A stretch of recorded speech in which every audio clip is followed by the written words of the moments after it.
Hello folks and welcome to Sunless Skies, the follow-up game to Sunless Seas, which was an exploration RPG, I guess, sort of interactive fiction game set in the universe of Fallen London, which is a free browser game.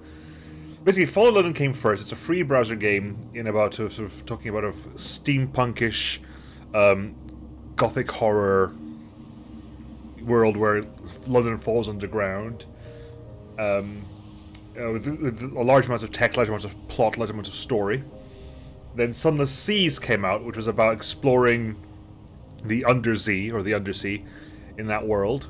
You travel from island to island with a ship and a crew, and very, very prose heavy, very, very story heavy, as is this one. And this one is, at some point, for some reason, London ends up in space, and you're flying around in a Victorian steampunk Gothic horror space with a flying locomotive as your vessel of choice. And so I went to EGX Resd this year, which was, to me, was a couple of days ago, and I had a lovely talk by by, see if his name even comes up here. The talk was by, come on, Chris Gardner. There you go. A lovely talk by Chris on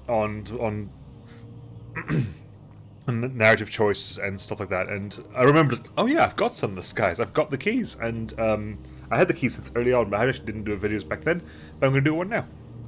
So we're going to start from scratch from new game. I've actually played a lot of Sunless Seas. I have not played a lot of Sunless Skies at all. I think I've just basically played a little bit back when it was in early access, and I haven't really done much more than that. Beginning new game. If you die, you can only continue with a new captain, or if you die, you can reload or continue with a new captain.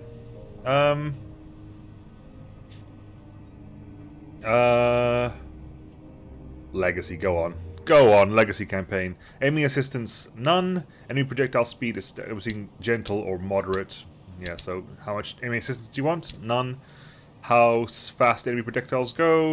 Measured, stately. Nope, measured. Supply consumption, thrifty. Provident. There you go, we'll keep that all on standard for the time being.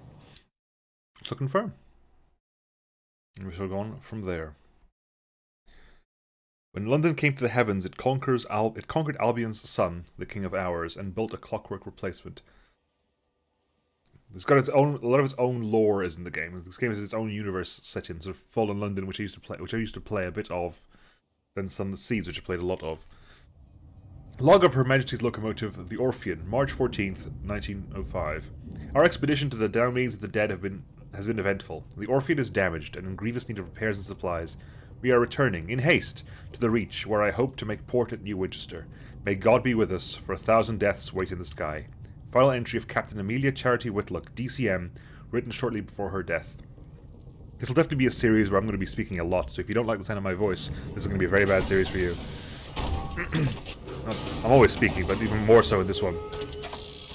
This is very lore heavy, a lot of text. A lot of text, a lot of reading.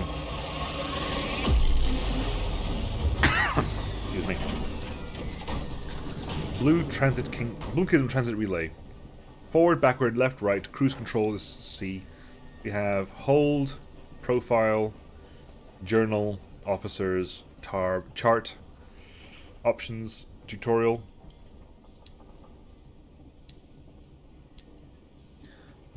Fuel. 1 barrels in hold, 90% remaining current barrel. Supplies, 1 crate in hold, 34% remaining. And it's going down. So we also have our hull, hold, crew, terror, date, forward. C. You have returned from the Reach, an untamed, sunless span of the heavens, London's new frontier, a celestial garden run wild. Dodge left or dodge right? Okay. Your journey back from the Blue Kingdom was tumultuous. Your locomotive is damaged, and Captain Woodlock badly wounded. How are we doing for sounds here? A little bit lower.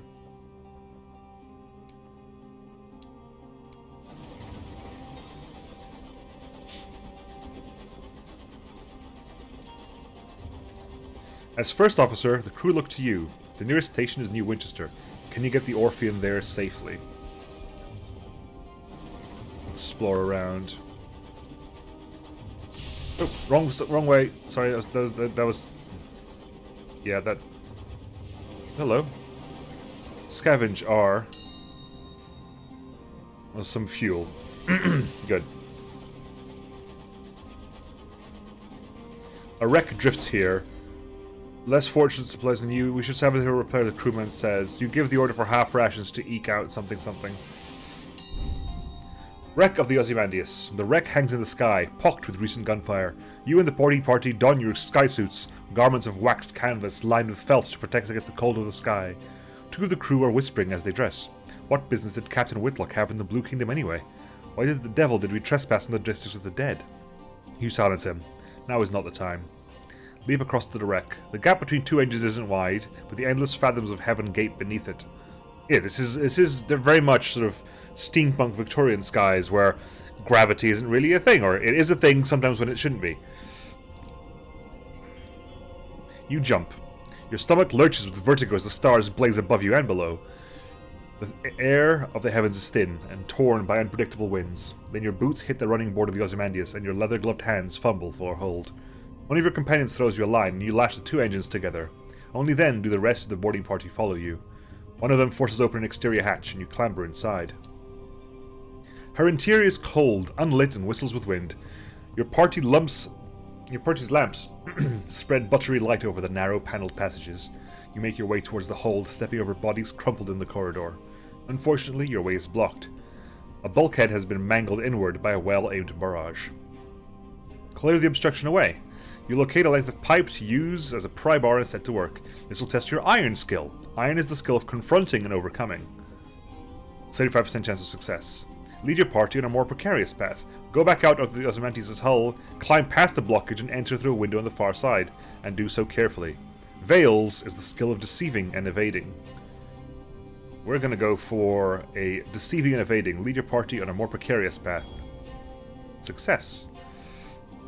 The rest of the boarding party follow you without enthusiasm. You recall the first time you climbed outside an engine, helping the captain fix a leak in an exterior pipe. The wind had shrieked, buffeting at you. You asked the captain what would happen if you slipped. You fall, she answered tersely. But where to, you asked. She looked down, then up, then back. The sky's depths spiraled all about you. Away, she said, and you heard her fear. Back in the present, you tumble back onto the Ozymandias through a shattered window, your party spill in after you, glad to be back inside. You have reached the Ozymandias' hold, a ruin of smashed cargo and spilled supplies. Hopefully, somewhere amidst the detritus, you can find parts to repair the Orpheum and restock your stores. Conduct a thorough search. Your companions work quickly. The Ozymandias' hull has begun to creak. Your actions on board may have compromised its integrity. Renewed. You find enough fuel and gear to restock your supplies, and enough spare parts to make the necessary repairs to the Orpheum. We would have been at full hull had it not crashed into the damn thing. The food will need to be thoroughly thawed, of course, but you've eaten worse in the skies. Oh-ho! Cries one of your party, prying the lid off a long crate. It holds a cannon, still nestled in straw. Another crewman pulls a battered bird cage from a pile of ruined cargo. Within the cage, something winged and furred opens a sullen eye. You examine your finds. You now have 4 supplies, and you've gained 15 hull. Ozymandias emits a creak, a long, jittering creak. Your boarding party exchange nervous glances. From the chaos of its hold, you have retrieved repairs and supplies and discovered some useful equipment. A gun that could be mounted on your locomotive and an educated bat. Mount the Jerusalem Callan of the Orpheum. Her own weapons were damaged during your flight from the Blue Kingdom. That leaves you vulnerable. You can claim both this and the bat. That's good. It doesn't. This is not a choice. It's a choice, but you can do both of them. Or liberate the diffident bat and employ it as a scout. The heavens are wide, so locomotives use scouts, like bats, to locate things of interest. Ports, resources, wrecks like this one to scavenge. So let's take the bat first.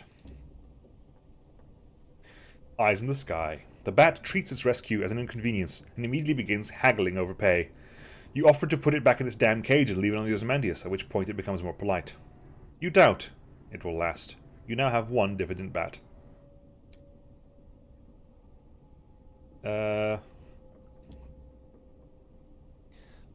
The Cottrell and Hathersage Jerusalem fires single shells to a good range, more or less accurately. You order 2 of your party to get it back to the vessel and fit it immediately.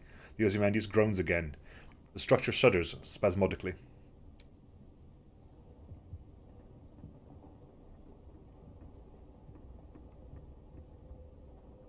The Ozymandias emits a long, juddering creak. Your boarding party exchange nervous glances. From the chaos of its hold, you have retrieved repairs and supplies, and you recovered some useful equipment, blah blah blah blah. You might find more fuel there, but you had better hurry. The Ozymandias is beginning to tear apart. You will abandon anything you have not yet claimed in the hold. So we've got this already, so we'll go to the engine room. The wreck of the Ozymandias screeches in its metal buckles and tears. You press on through the shuddering corridors, searching frantically for the engine room. Send a smaller party ahead to retrieve fuel. It's foolish for all of you to go. Send your quickest and lightest to retrieve the fuel, while the rest of you return to the Orpheon. Hearts is the skill of convincing and enduring. 49% chance of success. Go yourself and conduct a hasty search. Send the rest of the boarding party back to the Orpheon. Go on alone. Mirrors is the skill of investigating and deducing. We shall go on ourselves. Failure.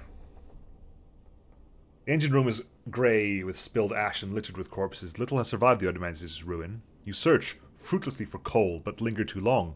As the wreck is racked with final violent tremors, you race back to the Orpheon. With a dying groan, the Ozymandias splits in two, sending shards of splintered plating spinning into the sky. Several of them bite into the Orpheon, moulding its hull. Stoking your engines, you steam away from the collapsing wreck. You are restocked, at least, and rearmed. So now, if you go into the hold, which is H. A hold! Your hold! This shows your current cargo and any prospects you've accepted. You can also change your locomotive's equipment here while in port, and jettison your unwanted cargo, in port or otherwise. So you have the Cottrell and Hathersage Jerusalem. Bring me my spear, O clouds enfold. A no-nonsense, common or garden armament for the Skyfarer on a budget. Fuel, supplies... Definite bat. Its opinion is clear. It, go out there, in this weather, no, thank you, but no. Small armament slot, auxiliary slot, plating slot, bridge slot. Not sure what these are. We have armor, we have fuel efficiency. The more you carry, the faster your engine consumes fuel. Ah, okay. Spatchcock reclaimed locomotive. Orpheon. Possessions. We hold minimum safe manning number. It is reckless to carry your crew with fewer components than this. Your possessions, anything that doesn't take up space in the hold, generally because it's small or entirely metaphysical, appears here. The entirety of this game, of Fallen London and Sunless Skies, operates on I think it used to be called the principles of qualities. Everything you have is technically an item. Like respect is an item, a minimum amount of crew is an item, etc. So it's a way of tracking. We have 2 dominant and reach. We have 25 fortunes. We have 25 fortune stovepipes. 75 strength of the sun. We have 50 reputation. Reputation is an event. It's a peculiarity, so it stays there. Anyway. Your profile. All aspects of your captain's attributes, accomplishments, and reputation. Iron, hearts, mirrors, and veils. Profile. Journal. The Orpheon. Your engine was damaged. Blah blah blah. Yes, we're heading to New Winchester. Yes. Officers. Nothing. We haven't got any officers. Chart. Blue Kingdom Transit Relay. So we can go up there or down there. Interesting. Mascot. Chief Engineer. Singular. Quartermaster. First Officer. Options. Options. Oh, I hit quit, didn't I? Dang it! I hit quit. Stupid Nemo. Right, and we're back. Yes, I did actually hit quit there, and no, I hadn't saved, so I basically had to do everything again. I made sure to crash into the correct place, although I didn't get to the point where I lost enough fuel there. I got the notice about going to meager rations, but hey, I'm back. Press F to send out your scout. Come on, Mr. Bats. Your scout reports a successful expedition. There's a station over there. Well, we have a direction to go.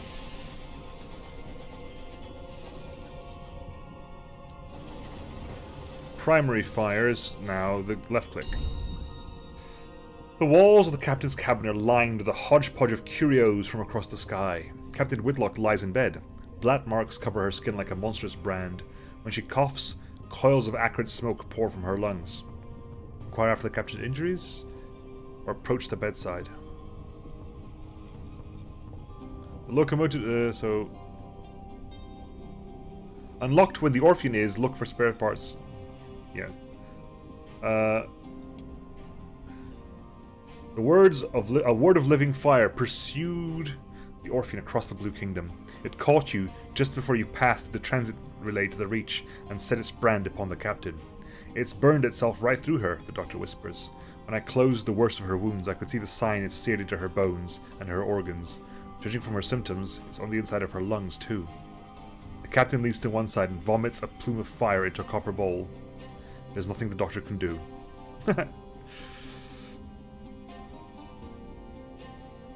Approach the bedside. The captain opens her eyes as you draw near. She attempts to smile. Her mouth is blistered from the blue fires that dance on her tongue. Her hand grips your arm. Her skin is as hot as the kettle. Made arrangements. The Orphean will be yours. Her voice is just a rasp of burnt meat breath. But promise. She breaks off to scream a word in a language that was not made for human mouths. When she resumes speaking English, she is weaker. Her request a little more than a gasp. Promise me. One last service. Promise. Promise her you will obey her very last command. Make no promise. Tell her to rest. Pull away. Demand to know why she took to the Orphean, to the Blue Kingdom. Promise. I will follow my captain. No captain, my captain. She sinks back relieved. All in my will, she gasps. Be a better. She breaks off as the sigils burned into her bones flare, glowing cherry red through her flesh and skin. Be a better captain than I. The effort exhausts her. She sinks back into the scorched pillows in a twisting, frantic fever. I have an engine to command. You leave the cabin and the scorched stink of its air behind and return to the bridge. New Winchester is further than you'd like, and the captain hasn't long left. Right, you gotta...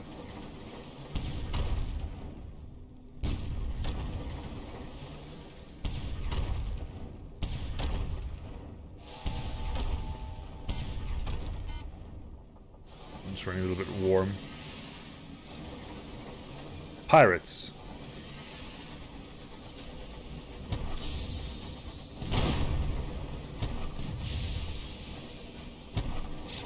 Oh.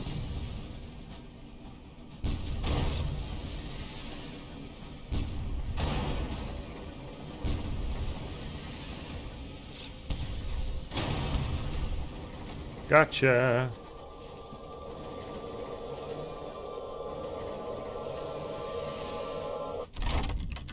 The Reach Marauder is defeated. You approach the buckled wreckage and poised to plunder the plunderers. Behind you, someone is humming a song of victory. Raid the remains. Marauders pillage homesteads and hunt travelers in all the Reach. They often carry valuable varmos. Or we scavenge the Marauder plating for components to repair the damaged Orphean. You see, if I had anything less than 29 hull, 29 or less, I would not be able to repair myself. So we shall strip it for repair, or we shall raid the remains. We shall raid the remains. Your boarding party returns with wallets and watches, cufflinks and lockets and keepsakes. You store them in a safe to be pawned when, if, you make it back to port. Okay, we got some money though. That's H, let's hold. Okay, I need to do all this again, don't I? Because we're down there, so it's probably up there-ish. It is tab I want. Good.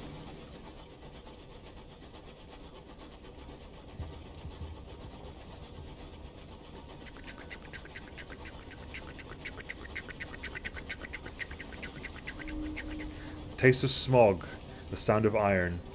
Of iron, we are home. New Winchester, 512 experience gained. Achievement progress, the Garden of Heaven, 111. I think I leveled up. Dock R.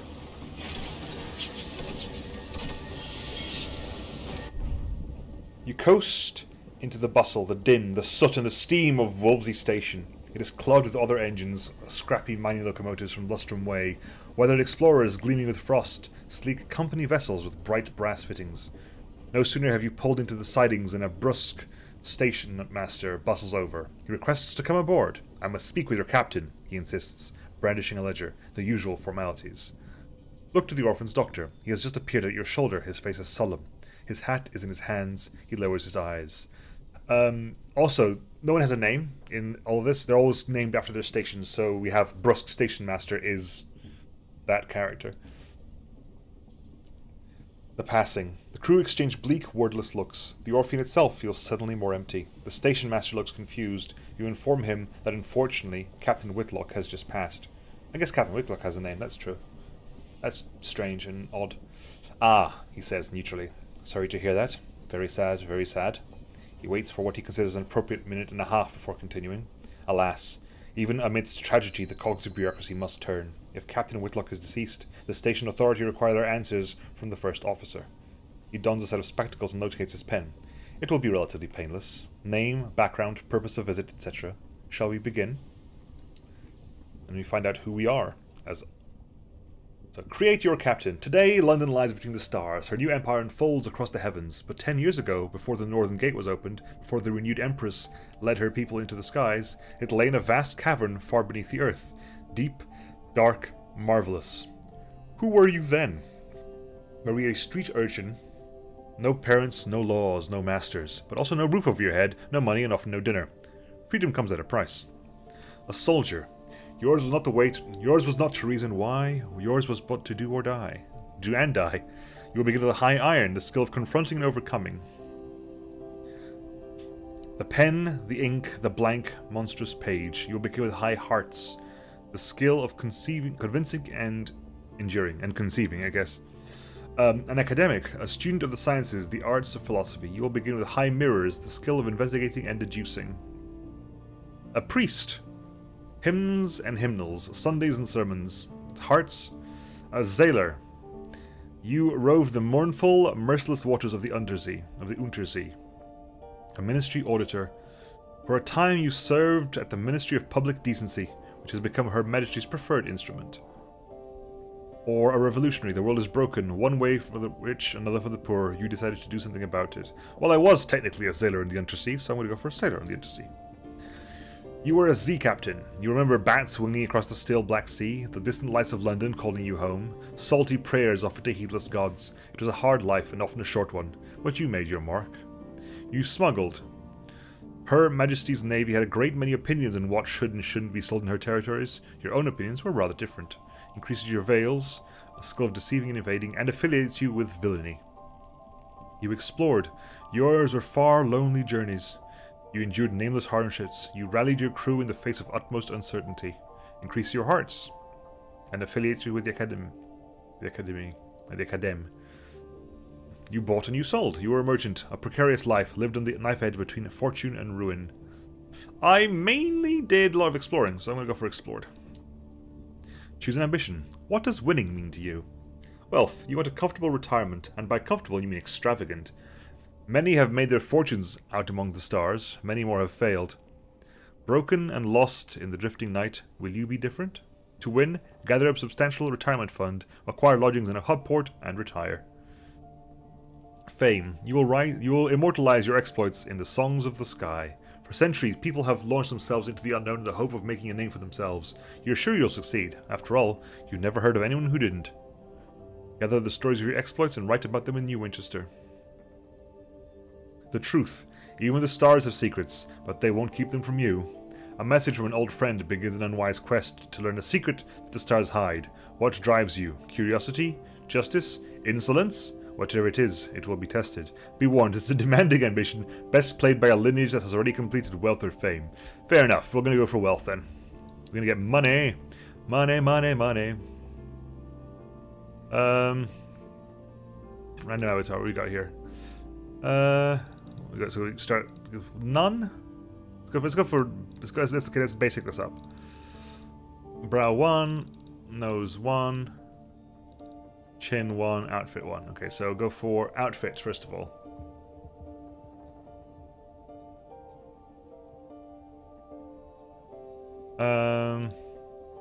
Outfit 1 is very sailor-esque, but that was a bit too formal, I think.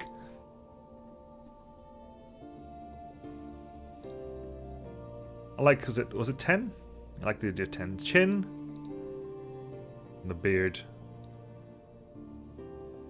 Hang on. I mean, there's 19 chins and I can't really tell the difference between any of them.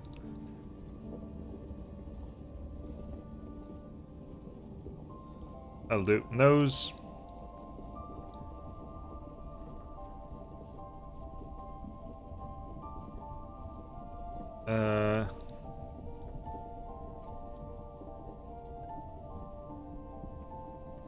I'm thinking 9, no. 12? Brow? Ooh, some glasses.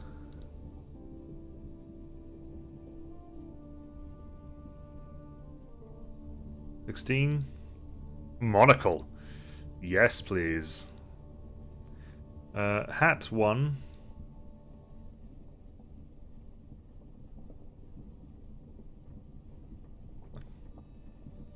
Ooh. Interesting. A turban wasn't hair choices. Hair 1, hair 2, hair 3, 4, 5, hair 6, hair 7, hair 8.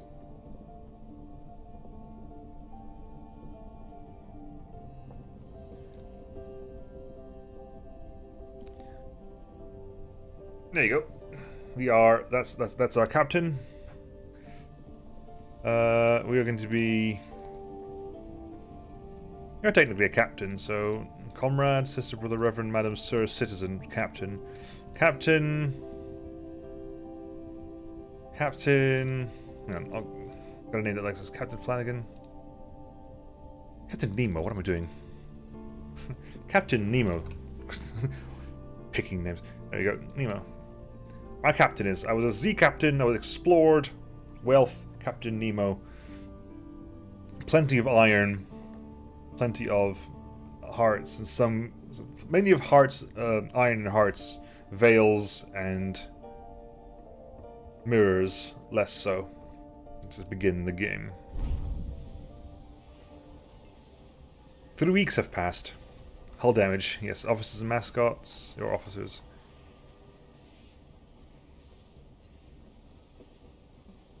Cool. 3 weeks have passed. This morning, Captain Whitlock received a simple memorial service. Her body was consigned to an Acropolis train bound for the Serene Mausoleum.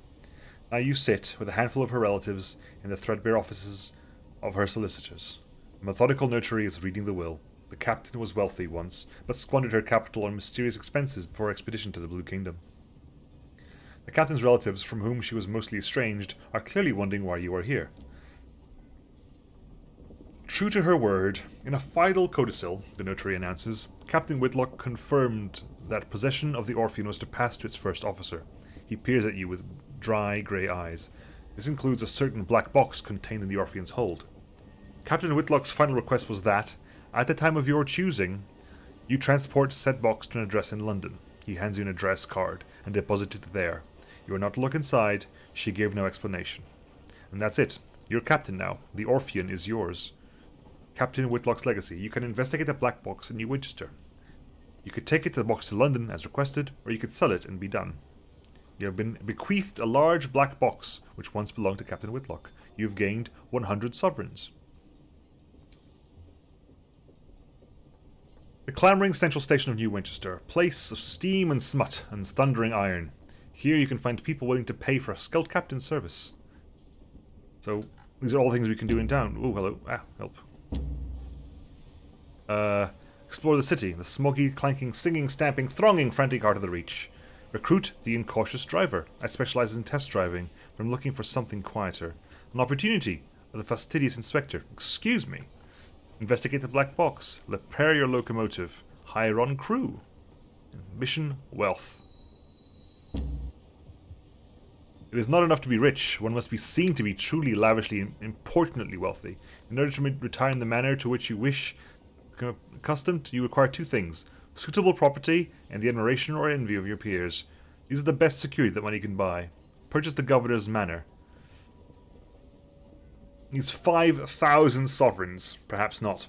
But there you go. We're aiming towards 5,000 sovereigns. Explore the city. The smoggy, clanking, singing, stamping, thronging, frantic heart of the Reach, an ever-expanding port of soot-smudged glass and bright steel spilling across a drifting, mist-wrapped archipelago. Its factories thunder, its engine sheds ring with hammers and hiss with steam. Locomotives chug into sidings for repair or flare across the sky and away into the high wilderness. An opportunity. Successful seafarers fund their expeditions by dabbling in trade. Inquire whether there are any good trading opportunities available. A porter at the station advises you to visit the nearby pub, the Promise of Days, and talk to the seasoned captains there. They keep their ears to the ground. They'll know about an opportunity or two. Visiting the Promise of Days is one of the options when exploring the city. Visit the Promise of Days in New Winchester to learn of a profitable trading prospect. Visit the Promise of Days. Old pistons gleam on the walls, and the shelves are crowded with mementos from across the sky. The clientele raise their voices to be heard above the clamour and glamour of the adjacent engine yards. You may find helpful advice here. Introduce yourself to the seasoned captains. They are always happy to offer words of advice, sometimes many words. You have yet to make their acquaintance, and here, once I have my acquaintance, I can now ask them the next question. 4 are gathered at their usual table. The masked citizen, a libertine, polymath, and pioneer at the new nocturnal artistic school, the bedeviled didact, a scholar haunted by his discoveries, the plucky baroness, explorer, collector, philatelist, and a spatchcocker Meg, who hunts monsters. Of course, everything out here is jolly dangerous, says the baroness. Few risks the skies, so news of distant ports is valuable. Collect port reports from the places you visit and deliver them to Victory Hall or Company House. The more you turn in at once, the more they'll pay. Look for other opportunities along the way, advises the masked citizen. Passengers who want transport, rich men in need of bloody work, etc. Ask them how to make your fortune through trade. Between them, they've carried Navarantine gemstones from Eleutheria, Souls, to the Blue Kingdom and raw hours to London. Have they tips? Ah, the didact says, fiddling with his innumerable talismans, an essential to topic. Meg slides you a stool and the captains shuffle around to make room. The masked citizen buys you a drink of their own invention. It is violet and foggy. The plucky baroness gives you a brisk, encouraging gin. Ask away. Ooh, good lord. My voice is already going. Ask about markets. How can you buy and sell goods? You can sell practically anything at the big trade hub like New Winchester, the baroness answers. If you want to buy, though, you'll need to travel to more distant ports. Each specializes in a particular export. No money in buying it at market prices and selling at them too, though. You want to look for bargains, or prospects of people offering better money. Buy cheap, sell dear. You can sell, not buy, any trade good at a major port. As a port sell a single good, you can see what a port exports by clicking it on your map. How can you buy and sell goods? Ask about prospects. Where might you learn of these opportunities? The masked citizen sips their drink. The biggest port in each region has a bazaar where captains do business. There you'll learn of people at other ports prepared to pay over the odds for a commodity.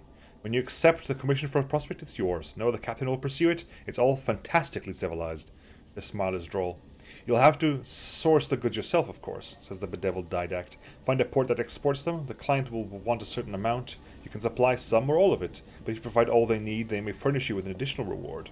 Accept prospects in the bazaars at major ports. You can accept up to 4 at once. You may review and abandon them at the locomotive screen. A trading opportunity. Ask them if they know of a good prospect available. In point of fact, I do, says the masked citizen, tapping an elegant finger on their elegant glass. The host at Magdalen's needs an urgent delivery of seeds, paying a pretty penny too. If I were you, I'd get to the bazaar right straight away and put my mark against it. Meg grunts. Broker in Port Avon is selling cheap seeds. Chirpy chap, God knows why. His face looks like he's been pushed through a mangle. An opportunity. Port Avon lies to the southeast of New Winchester, and Magdalen's lies to the west of New Winchester.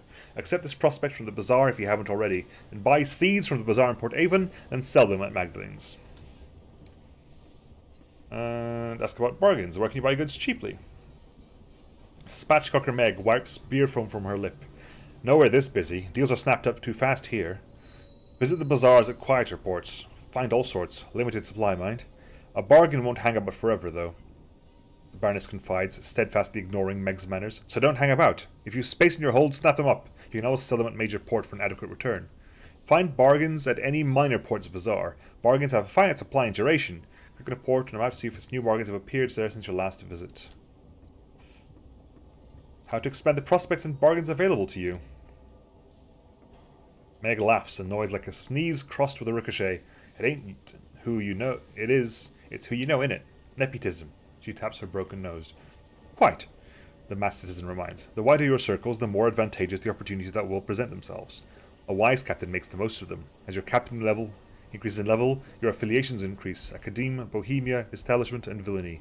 They will unlock new, more rewarding bargains and prospects. Affiliations allow your next captain to inherit certain resources, should the unthinkable happen. We've done the rest. Change the subject.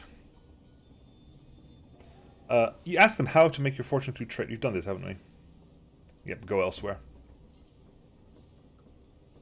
Onwards. Back to the station, explore the city. Did I do everything here? Visit the promised... Inquire about the Winchester War. How goes the war? This slow-burning war for the Reach forms the backdrop of daily life in New Winchester. Citizens wishing to keep up with developments in the war turn to the New Gazette. It is, famously, the only newspaper worth reading in New Winchester, as well as the only paper that hasn't bankrupted itself. Its quality speaks for itself. Here you can read about the progress of the war, check your reputation of the factions, and who currently controls the Reach. Read about the current political situation in the New Gazette. The Assembly runs New Winchester from Victory Hall and seeks to strengthen its hand within the Reach. London's proxy, the Windward Company, however, maintains an considerable presence in the Reach. Although New Winchester is still neutral ground, tensions are mounting within and without the port. Search the New Gazette for your name. Are they talking about you? What are they saying? Your name does not appear in any Tackety-focused reporting in the war. Apparently you're not considered worthy of comment. There's no mention of among you. Among the stories of both the Stovepipes' recent fortunes, you're not of interest to them. Cool. Perhaps not. That was everything here, right? Yes. So, we shall recruit the incautious driver. I specialize in test driving, but I'm looking for something quieter. The driver indicates a crashed engine still smoking. Like that. Or without the screaming. Officers require a sign-on fee. What harm can it do? This will get you chief engineer, who will increase your iron by 1, your hearts by 2, and your affiliation establishment by 1. It'll cost me 20. It'll cost me 20 sovereigns. The driver boards, eager to get started. I recently parted ways with the Windward Company, they explain. Personally, I think a crash a week isn't so bad. This is agreed. Oh well, live and learn. So if I go to my officers tab, chief engineer is right there. Good. An opportunity, the fastidious inspector. Excuse me, Captain. A woman pushes through the crowds towards you. She is short and square-shouldered, in a neat black suit and polished shoes. She shows you the case of her pocket watch. It is embossed with the crown hourglass of London's horological office, the body responsible for ensuring time is consistent across the empire. I'm hoping to book passage to Port Prosper, she says, slipping the watch away. I can, of course, pay. Thank you. The locomotive I was on broke down following a boiler rupture. The chief engineer's fault, I suspect. A gentleman fonder of brandy than of diligence. Here, an initial sum to seal our bargain. Prosper lies to the northwest of New Winchester. Not that there is such a thing as north, south, east, or indeed west out here. Instead, London's cartographers picked 4 of the brighter, more reliable stars visible from the Empress's new palace and named them north, east, south, west. Londoners value familiarity. You're now transporting the fastidious inspector to Port Prosper, and you've gained 50 sovereigns, and the fastidious inspector has joined your engine. Investigate the black box. Captain Whitlock left it to you in the hold of the Orpheum. Her will described it only as a black box, a description you consider to be an unhelpful understatement. It is a casket of black basalt, longer than you are tall, unadorned with a single small recess that contains a keyhole. The thing must weigh most of a ton. It stands upright in a corner of the hold, where your crew have pushed it out of the way. Consider what to do with it. Captain Whitlock had a specific request. Whether you obey it is up to you.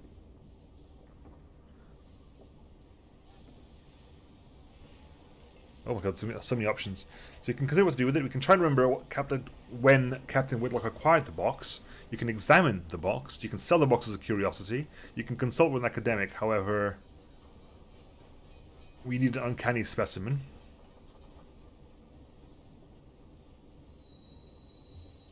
Find someone who could open it from among your villainous associates. You need an association with villainy and some money. A lot of money. Pick the lock yourself. if you have high enough veils and also have and you need a savage secret. If I have a savage secret, detonate along with a modest explosion if I have carefully packed creative munitions and some mirrors. So we shall try to remember when Captain Whitlock acquired the box. Captain Whitlock had it brought on board just before your ill-fated expedition to the Blue Kingdom. It was empty then, you know, because you saw the lid and the box carried on board separately and assembled in the hold. It's not empty now, it is sealed and even heavier than before. But you left for the Blue Kingdom shortly after the box was delivered and made no stops on the way. So whatever is inside the box now, Captain Whitlock found in the Blue Kingdom. Consider what to do with it. The last request of Captain Amelia Whitlock was for the box to be transported to a specific address in London. Alternatively, you could also perhaps find someone willing to buy it, blah blah blah. If I knew what was inside it, I could command a higher price. Examine the box. There are no carvings or inscriptions on it. The join where the lid meets the body is too thin to admit even a knife blade. There are no holes by which light or air might find their way in. It is impossible to see inside without opening it. Even the keyhole has been engineered in such a way to prevent peeking. The recess with the keyhole, though, as far as you can determine that it is a more recent addition to the box. The stone has been drilled and chiseled away to create space for modern metal lock. So we're going to do nothing about it. We're going to do nothing special about that. We'll deliver it. Repair our locomotive. Fully repair the hull. 160 sovereigns, 51 sovereigns there, or 10 hull. Hang on, so let's do some quick maths to see if it's actually worth, if it's the difference. Where's my pen? Where's my pens? My pens have gone. My pens have gone traveling. No, seriously though, where's my pen gone?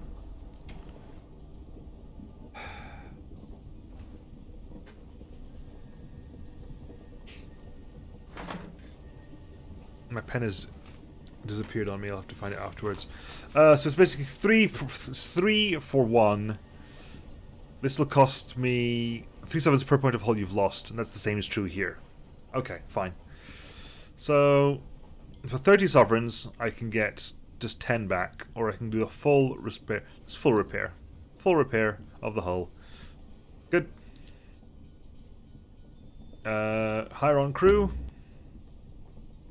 Your voyages have grown perilous of late. Numbers and morale are lower than they were. Today, New Winchester is abuzz with rumour. A famous taxi captain has turned tail and fled back to London. A promised generous pension and full pardon in exchange for selling secrets. His crew are at loose end and under a cloud of suspicion. Will they ever find work again? Hire some of the turncoats' crew as replacements. No one else will have them. For the cost of a round at the promise of days, they're yours. Initially, the crew members are suspicious. They think you might be a journalist for the Gazette. Still, they're happy to drink on your coin, and as the night progresses, their reserve vanishes. When they arrive at your engine the next day to sign their papers, they come with headaches and nausea and the last of their things. They go to their berths, ready to make for the stars again. We're fully repaired, fully filled up. Let's go. Right. We shall undock. Now, if I go to my journal, so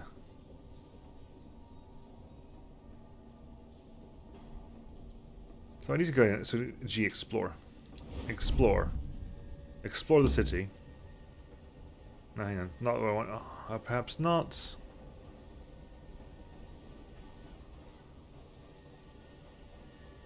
Shops. There you go. Wolsey Station. Shops. Bazaar. There you go. Bazaar. Prospects available. The seeds for Magdalene's. Magdalene's provides comfort and sympathy to the weary skyfarer. Its hosts will tell you any lie you need to hear. Some of those lies require flowers. The amenable host wants up to 3 sacks of verdant seeds and will pay 80 sovereigns for each.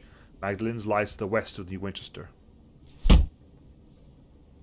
Munitions for Port Prosper's parsimonious chairman. The parsimonious chairman of the Windward Company is looking to outfit a dozen more engines with the appropriate precautions. He requires guns in satisfactory quantities. Deliver up to 3 carefully packed crates of munitions to Port Prosper. Prosper lies to the northwest of New Winchester. That's where the timekeeper's going. Abraham's engineering. I can sell guns. I can sell What can I buy? I can buy Jerusalem. I can buy Emanation. I can buy Cramped Quarters. Gives me +4 to crew capacity. Mining Array. And so if we go to where's my ship? Auxiliary slot. So that's a weapon. That's a weapon. Shotgun looks like. Quarters. Crowned in Misery. Pneumatic Mining Array. Murgatroyd's Staying Away Canning Station. Slaughterhouse equipped with machinery allowing you to butcher and can certain sky beasts, convert them into supplies. The Brass Raven. Rapid firing weapon, popular with captains who value volume over precision. Bronzewood Shielding. Additional cargo bay. Portsmouth Albertine Candle. It's a rocket. Cabinet Yard's Grimalkin. Cozy Cabins. Sensible Plumbing. Weapons. Pressure canning system. Sneeze Lurker. Winch and Pulley. Cool, all that stuff. Victoria Market. I can buy fuel and supplies, and I can sell everything. They're buying seeds for 80, and they usually sell for 40, so it's in the engine yard. Parsifal class Courser. A mightily armored, aggressive engine of the Crown and Misery yards, able to mount a heavy weapon. She packs more punch than other engines of her size. So she has 1 weapon, so it's down from 2. 1 heavy weapon, up from 0. No armor. 2 bridge slots. And 1 aux slot. More hull. Less crew capacity. Less hold. More fuel efficiency. A Pelennor class trader. Pretty much exactly the same, just slightly less, more bridge and way more hold. A Bedivere class escort, a straight upgrade. A Moloch class liner. Cost me about 20,000. Well, that's crazy. Well, I think we have everything we would want, and I'm going to call the episode there, folks. I'm not sure how often I'm going to be doing these. I don't think they're going to be very often, because there's a lot of speaking just does my voice in. And I will catch you all next time. See you then. Bye.